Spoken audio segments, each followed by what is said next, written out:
Lectures, हम लोग का पर्पज है मैथमेटिक्स को मजबूत बनाना, ठीक है ना, एक अप्रोच डेवलप करना, क्योंकि ज्यादातर तो यही देखा जाता है ना कि जेई में मैथ में स्कोर कम आ रहा है, ठीक है ना। एंड आई जस्ट थिंक कि that is a problem of approach. यहाँ पे कोई फॉर्मूला वगैरह होता नहीं, ठीक है ना, समझ है तो होगा, नहीं है तो नहीं होगा।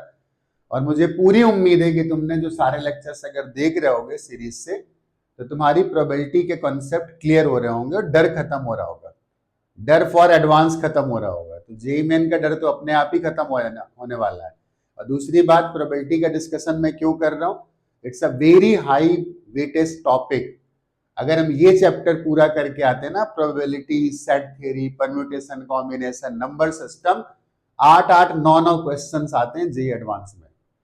लोगों का कट ऑफ 8 नंबर में क्लियर होता है और ये अपने आप में 20, 25, 28 नंबर तक का कवरेज रखता है। तो main reason to discuss all this question so that you can achieve a good score in JEE advance. At least मैं इतना बोल सकता हूं कि तुम केवल ये सारे प्रोबेबिलिटी के लेक्चर से देख लोगे ना, तुम्हारा जेई एडवांस का कट ऑफ तो कहीं नहीं जाने वाला, सिर्फ एक चैप्टर से, ओके। लेकिन उसकी शर्त है कि अप्रोच पकड़नी पड़ेगी, सारे लेक्चर्स देखने पड़ेंगे, ठीक है ना। जेई मेन का डर तो पूरा खत्म हो जाने वाला, ठीक है। पढ़ लेते हैं क्या है। let x and y are two events such that px equal to 1/3। x event की प्रोबेबिलिटी 1/3, pxy 1/2, pyx 2/5। देन हमारे पास 4 ऑप्शंस हैं and more than 1 correct may be type का क्वेश्चन है, मतलब 2, 1 या 1 से ज्यादा भी ऑप्शंस करेक्ट हो सकते हैं। तो पहला पार्ट उसने लिखा है py निकालना है, px प्राइम y निकालना है, px इंटरसेक्शन y निकालना है और px यूनियन y निकालना है, ओके। हमें दिया क्या क्या, हमको दिया गया है px equal to 1/3 and pxy, ये 3 चीजें हमें दी गई। चलो स्टार्ट करते हैं। px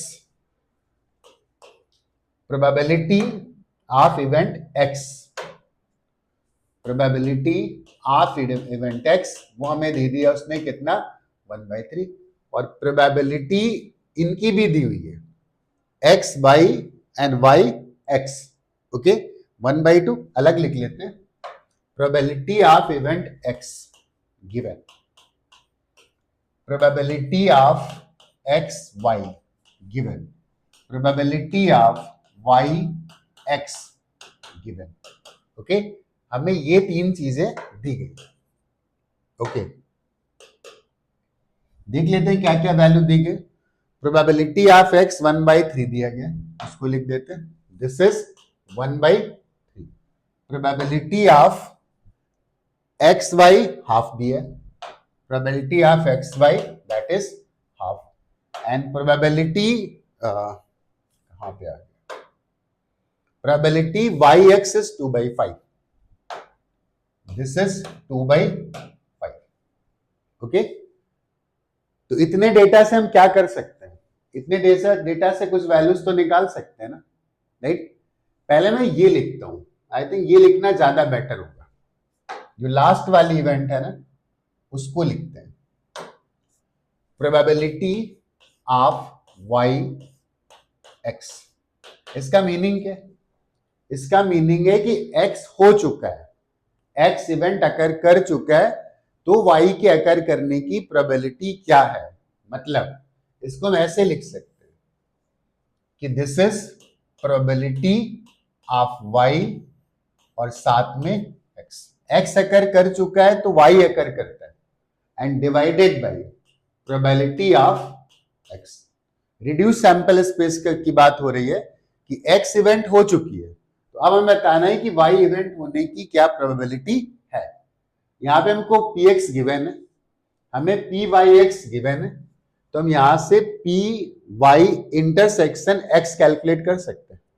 मतलब एक्स इंटरसेक्शन वाई या वाई इंटरसेक्शन एक्स एक ही बात है, तो इसको लिख देते हैं पी एक्स इंटरसेक्शन वाई, मतलब एक्स भी अकर करे और साथ में वाई भी अकर करे। तो इसकी वैल्यू कितनी आ गई, इसकी वैल्यू आ गई P x into P y x.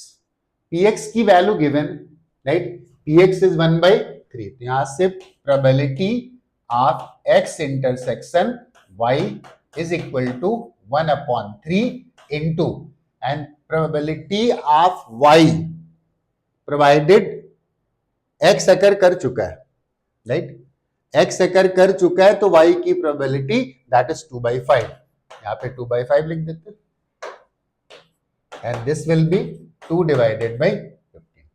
ये हमें किसकी वैल्यू पता चल गई, हमें probability x intersection y and that is 2 divided by 15, मतलब x भी अकर कर रहा है साथ में y भी अकर कर रहा है, इस बात की probability 2 divided by 15।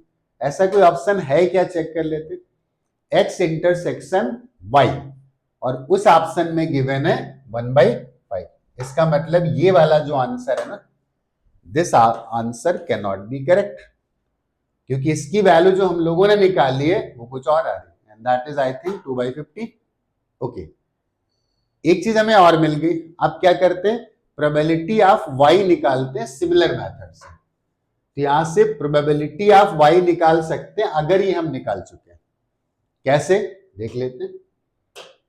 Probability of y निकालना था ना तो हम इसका यूज करेंगे, प्रोबेबिलिटी ऑफ x, जबकि y अकर कर चुका है, इसका मतलब है कि y इवेंट हो चुका है और x होने की प्रोबेबिलिटी, तो इसको क्या लिख सकते हैं, x हो चुका है y भी हो चुका है, मतलब x और y दोनों एक साथ हो रहे हैं, ये फेवरेबल का पार्ट हो गया, लेकिन y अकर करेगा तो और भी तो कुछ हो सकता है ना, मे बी x अकर ना करे, तो टोटल इवेंट का पार्ट हो गया that is probability of y, और हमें प्रोबेबिलिटी ऑफ y निकालना है तो हम लिख सकते हैं probability of y and this is equal to probability of x intersection y divided by probability of x provided y has already occurred। I hope ये बात बिल्कुल सिंपली समझ में आ रही होगी, ठीक है ना। इसकी वैल्यू हम निकाल चुके हैं, that is 2 divided by 15 and probability of x provided y has occurred, this is given in the question and that is 1/2।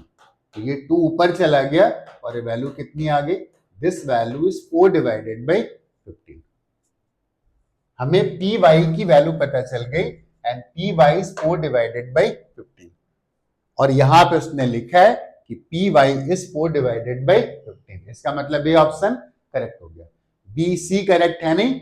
अब इसके बाद इसको चेक कर लेना, सिंपल सा दिख रहा है D option, probability of x union y, तो probability of x union y अगर कैलकुलेट करना है, इसको देख लेते हैं,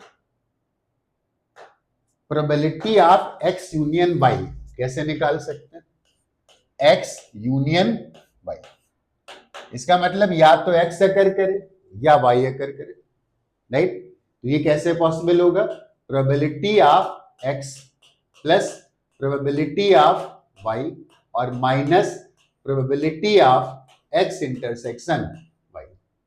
वो हम लोगों ने पढ़ा था ना सेट थ्योरी में कि दो इवेंट्स ऐसे हो रहे हैं ना, तो x हो या y हो, मतलब वो इसकी बात कर रहा है, तो पहले मैंने x ऐड किया y ऐड किया, लेकिन ये पार्ट 2 बार ऐड हो गया, तो इस पार्ट को हमने सब्ट्रैक्ट कर दिया, और हमें यहाँ पे तीनों वैल्यूज गिवन है, x की प्रोबेबिलिटी, y की प्रोबेबिलिटी और x इंटरसेक्शन y की प्रोबेबिलिटी। तो x की प्रोबेबिलिटी क्या थी, that was given in the question and that was 1/3। y की जो प्रोबेबिलिटी है ना वो हमने अभी निकाल रखी है, क्या थी चेक कर लेते हैं, y की प्रोबेबिलिटी 4/15, यहां पे लिख देते हैं क्या, दिस इज 4 डिवाइडेड बाई 15, और x भी हो साथ में y भी हो, इस बात की प्रोबेबिलिटी भी हम लोग निकाल चुके हैं 2/15 and this is 2 divided by 15। Check कर लेते हैं कितना आता है, इसको 5 से ऊपर नीचे मल्टीप्लाई कर देते हैं, तो 5/15, तो 5 + 4 - 2 divided by 15, 5 4 9 - 2 7 and this is 7 divided by 15। मतलब या तो x अकर करे या y अकर करे, इस बात की प्रोबेबिलिटी 7/15। चेक करते हैं ऑप्शन में क्या दिए, x अकर करे या y अकर करे, इस बात की प्रोबेबिलिटी उसने 2/5 लिखा है, इसका मतलब this option is not correct. Clear. अब आते हैं B, px dash y। What is the meaning of px dash y, अगर उसने हमसे बोला है p एक्स डैश वाई। इसका मतलब है कि y अकर कर चुका है ऑलरेडी, तो x ना अकर करे इस बात की प्रोबेबिलिटी क्या है। तो अगर इसको निकालना है तो हम सीधे बोल सकते हैं ना कि 1 में ये वाली प्रोबेबिलिटी हटा दो, x divided by y।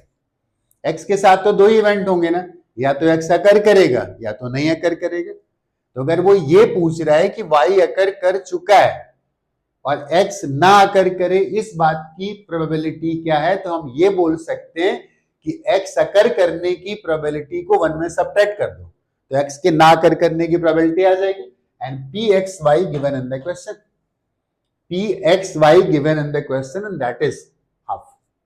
y happen हो चुका है, y अकर कर चुका है, तो x के अकर करने की प्रोबेबिलिटी हाफ है। तो यहां पे हमें हाफ लिखना था, 1 minus half, and this will be equal to half. तो इस पार्ट का जो आंसर आएगा, probability that x does not occur provided y has already occurred and this is 1/2। देख लेते हैं कौन सा ऑप्शन उसने दिया, ये। इसका मतलब बी पार्ट भी करेक्ट हो गया। तो इस क्वेश्चन में कौन कौन सा आंसर करेक्ट होगा, ए पार्ट